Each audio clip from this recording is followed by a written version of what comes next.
All right, welcome back to Two Idiots Do Stuff. The original idiot is back again. Hi guys. Here's what we're doing today. We are gonna be installing as much of this Willwood stuff as we can. It's a big box of Willwood stuff and it's all gonna just kind of fit into there. It's the idea anyway. The back of the car is finally done. You can see it there. We got the new wheels and tires on, the 275s. What I did that you guys didn't see, because I didn't do a video on it, but Nick helped me yesterday as well. After we put in the new rear end, you guys saw that in the last video, I made my new steel brake lines. I routed and installed the parking brake setup, got rid of the stupid factory setup on there, so the parking brakes are adjusted and works. Had to adjust the drums, obviously, inside the drum, and then had to adjust the cable tension. And then got the differential full of fluid, got the new cover, or not the new cover, but my support, what is it? It's a diff cover that has actual like support rods built into it for the rear end. And then, oh, got the lowering blocks finally installed. So the back of the car is done. Now I didn't put any brake fluid in there yet because what's the point? Because one of the things that I want to do on the front brake setup is I'm going to be changing out the reservoir and the proportioning valve with the Willwood setup. Because we have much larger capacity brakes here, it's recommended that you change out the master cylinder with a larger reservoir because of the fact that it's a much larger brake system. And then I'm gonna be changing out the proportioning valve to an adjustable one, that way I can actually dial in the rear brake bias. I don't wanna put these new brakes in there and then go out there with the factory setup and then just realize suddenly all kinds of bad things could happen. So the worst thing that could happen actually is if you go to push the brakes, they'll just get really spongy and soft if there's not enough capacity inside the reservoir. But it is a tandem reservoir, just like the factory one, so the rear is separate from the front, which is good. That way if you get a leak or something in your rear, you don't lose all your brakes, and vice versa. So let's go ahead and get the wheels off the front of the car and let's start going. All right, so here's all the stuff we got for the brake setup. No, it's not sponsored. I wish it was. One thing I'm gonna do too is I'm gonna weigh the new Willwood setup versus the factory setup with its cast iron stuff, because I'm fairly certain this will weigh less, if not just the same, but be bigger. Because, warning, this hub should not be used with stamped steel wheels. So this is the new reservoir right here. So as you can see, it's a much larger capacity. If we take this off, I believe the fittings are inside of it. No, nothing in there. It might be the fittings that are in the other box. This right here is a bleed kit. So what you do here is you actually cap off one side, because you have fittings on either side, right? That way if they come out this way or they come out this way, and you'll cap whichever ones you're not using. Then what you do is you use a little plastic fitting on these tubes, and then you loop it back into the reservoir, and then you fill the reservoir about halfway, or maybe 3/4, and then you actually will push in the plunger here. There's like a piece that goes in there, and then what that does is it actually pumps fluid through the piston down here to get the air out.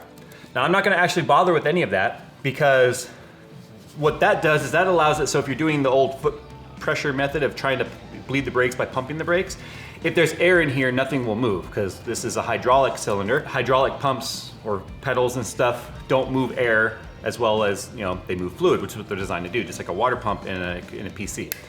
But because I use a vacuum puller to literally pull all the air and the fluid out, I don't need to do this method, which I find to be messy, because then when you undo the fittings, you're gonna lose some fluid out of it. This is my proportioning valve. These are fittings. And in fact, this does go with that, because that's that piston and stuff right there. So these are our fittings right here. I think we're gonna be good, because these look like they terminate down to either 3/16 or the 5/16 right there. Here's the proportioning valve. This is really simple, what this is. This plug right here we'll just be taking out, like removing completely and capping, or I might even just leave this on there. This is in case you have a brake pressure sensor.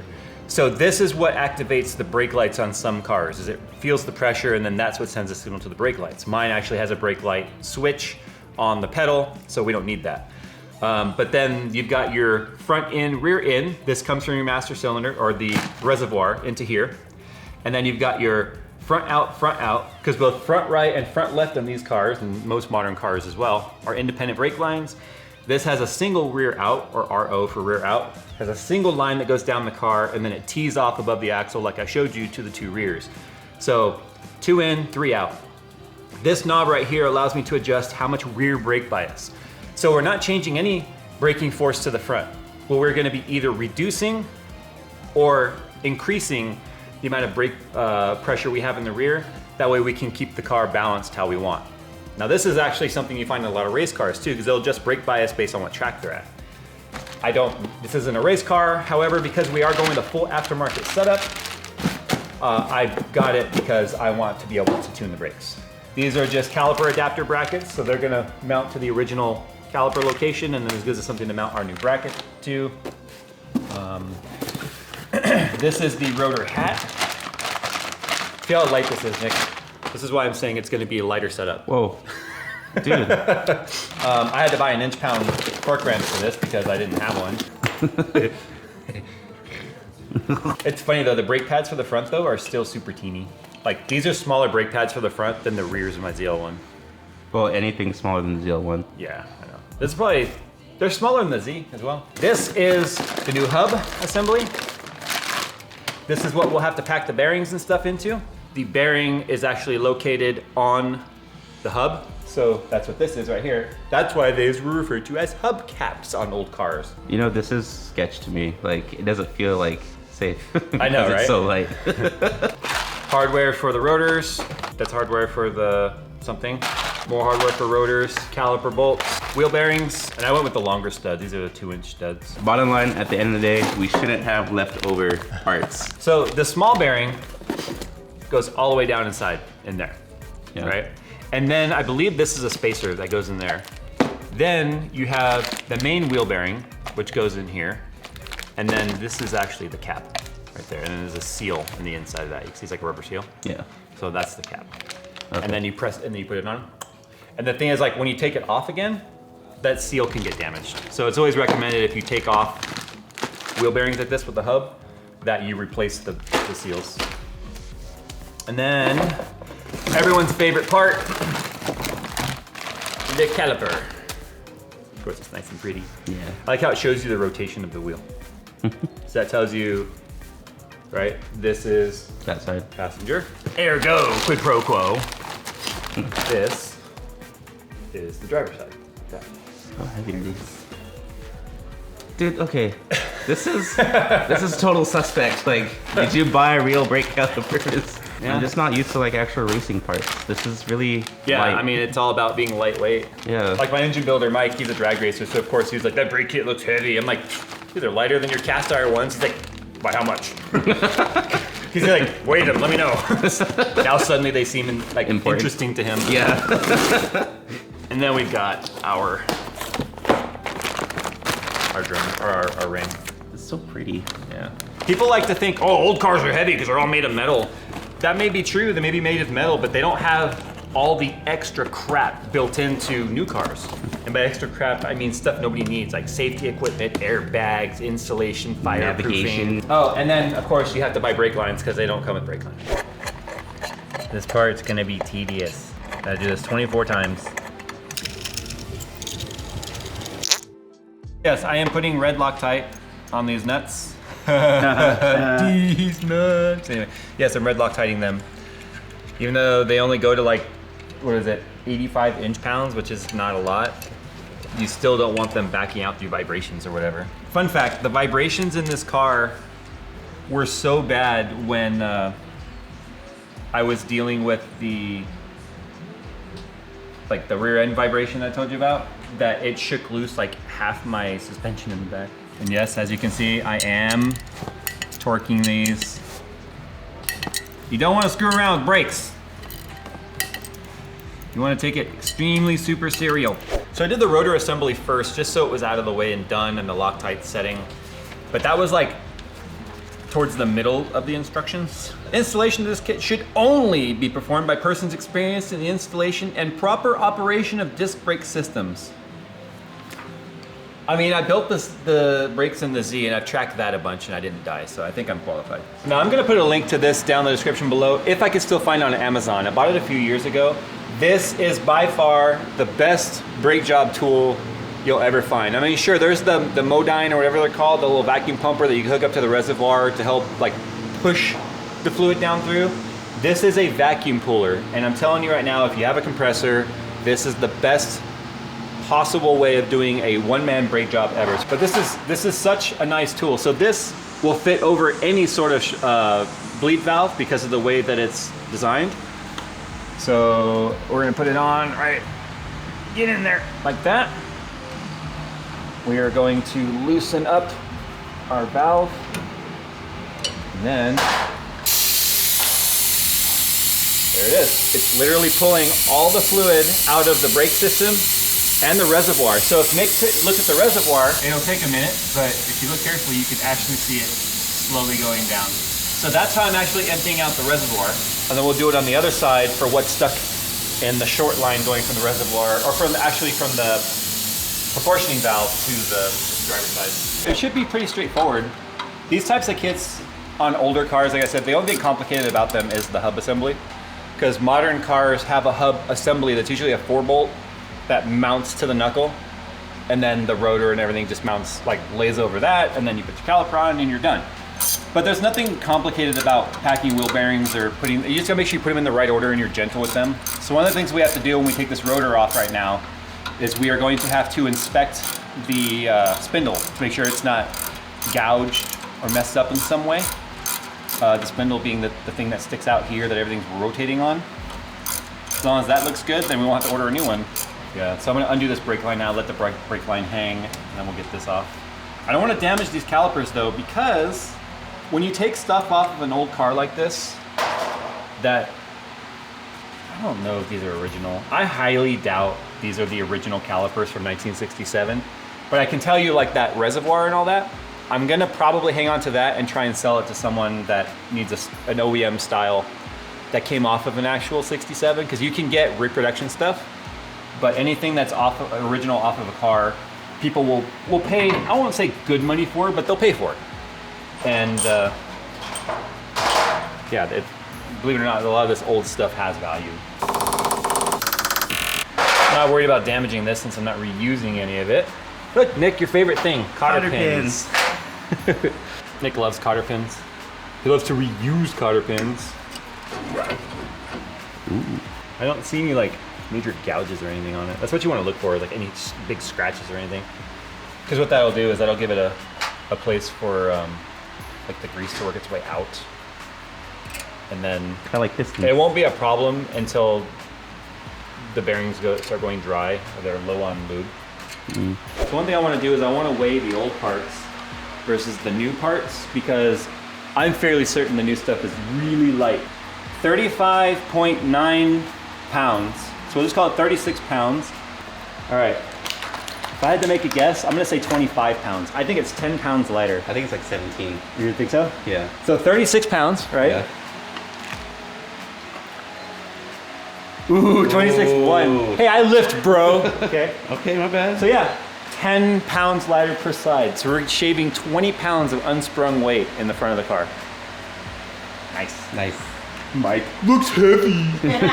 So the nice thing about this whole new hub assembly is it converts it to the style that I was saying, where it's over there because we just weighed it, but the rotor and the lugs and everything, or the studs, are all one assembly. The hub, the rotor, the studs, and that's one piece that goes on. You saw me take it off.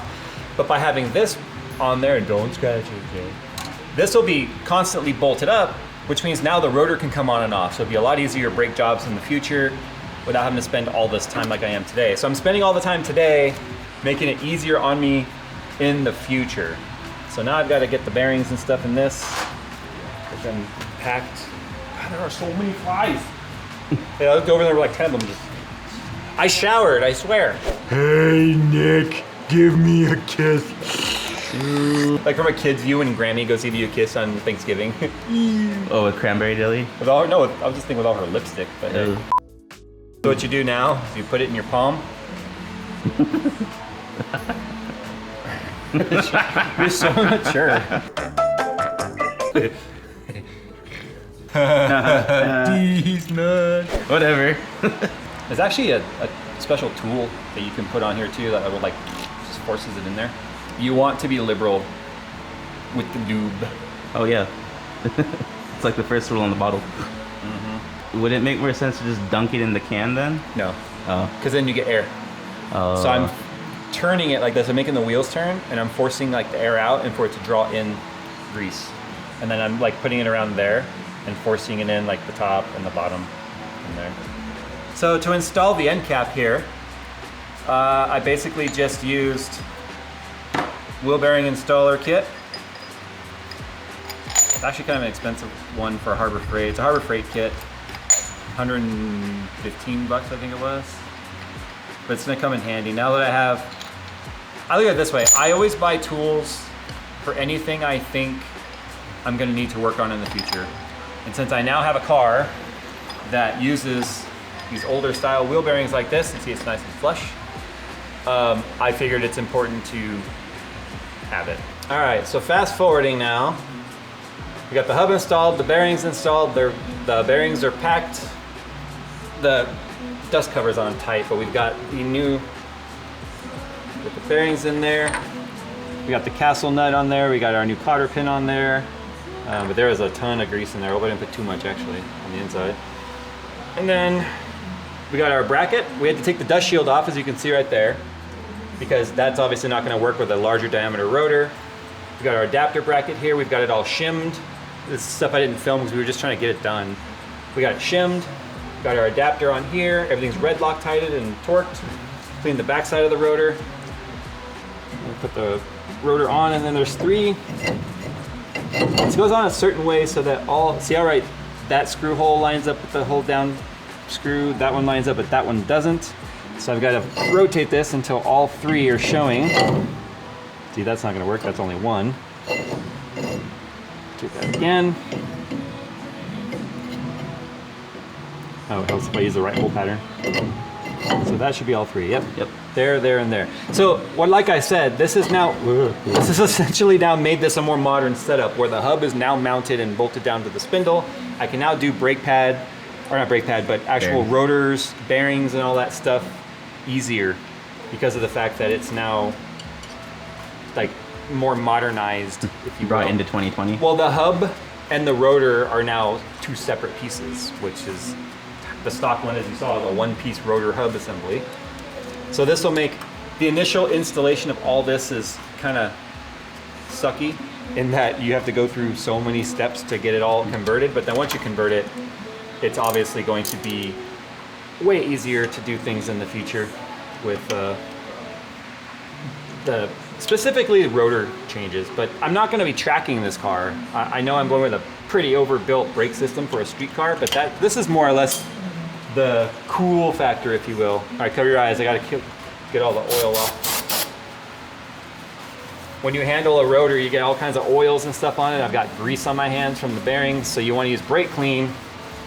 You want to clean down the face of the rotor as best you can to get those oils and stuff off. Whatever residuals are left will burn off when you do your bed-in procedure for your pads. And obviously we're only going to show you one side because there's no point showing you the other side. I don't think we're getting to the reservoir today. I'll probably just tackle that tomorrow, or at least start it. That's fine. I didn't expect this to all be done today.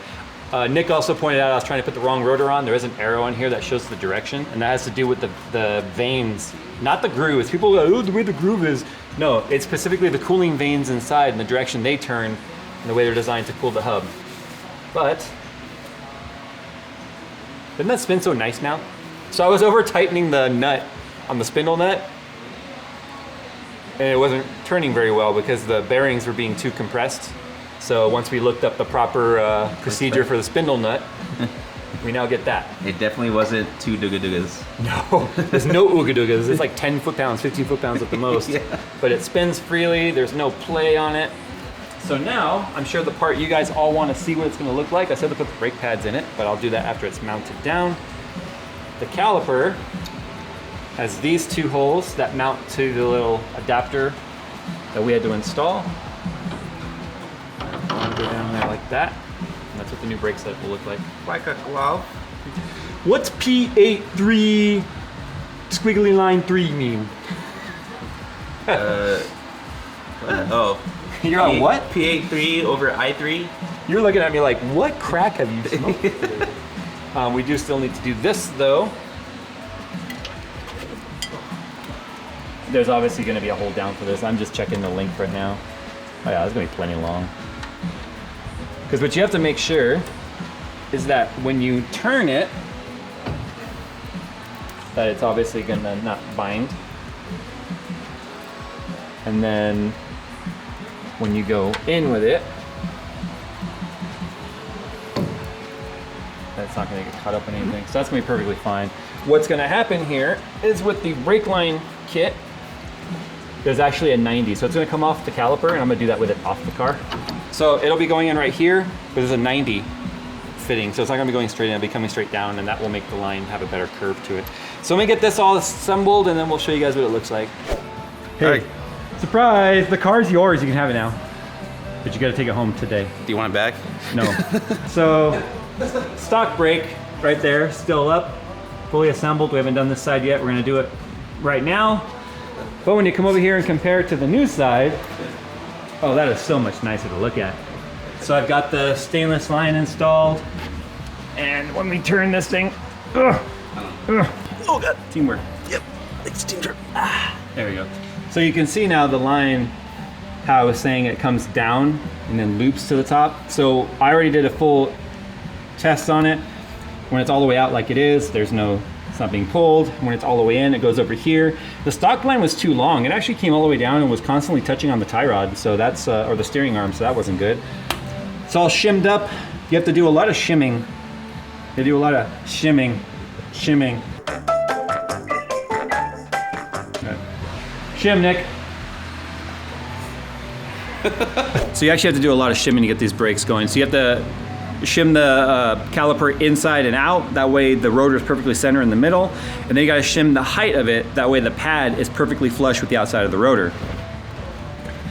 So when I had first put it together, I had the flushness of the pad and the rotor height perfect, but I couldn't get, stupid auto exposure, I couldn't get this side of the pad in, and there was a gap on that side. So that told me that the rotor was too far towards the outer of the car, or I should say the caliper was too far towards the inside of the car. So once I shimmed it, it was all good to go.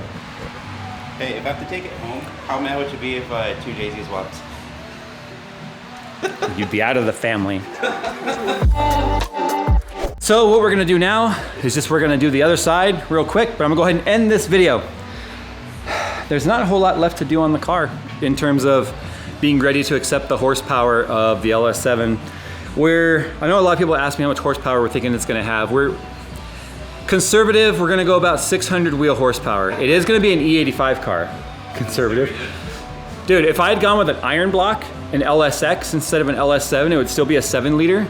Mike was like, let's boost it. Let's go big boost. And I was like, no, let's go reliable NA street car that weighs 3,000 pounds and has 600 wheel horsepower. Oh, 600. That's got twice as much as the Z still. Yeah. No, this car's full of soul. That car's full of chopsticks. It's a different kind of soul. That can be speaking. Anyway, that's all for now. I don't know if I'm gonna do a video on doing the reservoir and the proportioning valve. That's kind of boring. I mean, honestly, that's just gonna be bending some more brake lines and then making it all line up. And then once that's in, I can fill it and bleed it. And then I can take it for a test drive with the new rear end and see if all the vibrations we experienced were coming from the rear end in some way or the transmission that I know I've grenaded. That would just mean the difference of having to have the car like towed to Mike's house for the LS7 swap or driven to Mike's house for the LS7 swap. But I got a lot done this weekend. I said I wanted to, and the car will be sitting on its wheels by the end of the night. Actually, we're not gonna end the video there, just kidding. What we're gonna do right now is we're gonna do a speed run.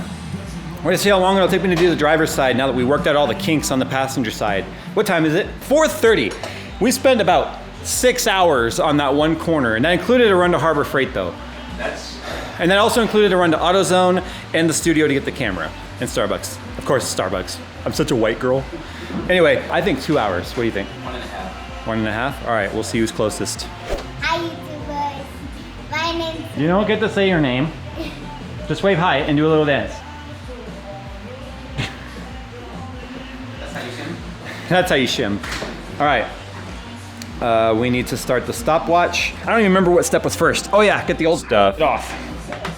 And then I already put the rotor together, so that's a little bit of a cheat, but whatever. Okay, Oh, let me get 3, your gloves. 2, 1. Okay, yeah, give me gloves. Okay. All right. All right, so I'm hooking up the brake line. I haven't looked at the phone in a minute, but we are going to tighten this brake line down real quick, and then we'll see how long it took me to do this side. We are now hooked up completely. It was 1 hour, 2 minutes. Nice. I win. You said an hour and a half. I Well, said 2. I was- Yeah, I you're was closer. You initially said an hour on the other side. You're like, but you do it in an hour. You Either initially- way, I would've You been initially close. said that, yeah. No, that's what I'm saying. Like, you were right either way. So anyway, now we can end this video. Willwood brakes are now installed. I can't test them though until we get the reservoir and the proportioning valve installed, and I don't know when that's going to be. My back kind of hurts, and I'm tired, and I haven't eaten yet today, and I'm cranky. Angry. Bye. Bye.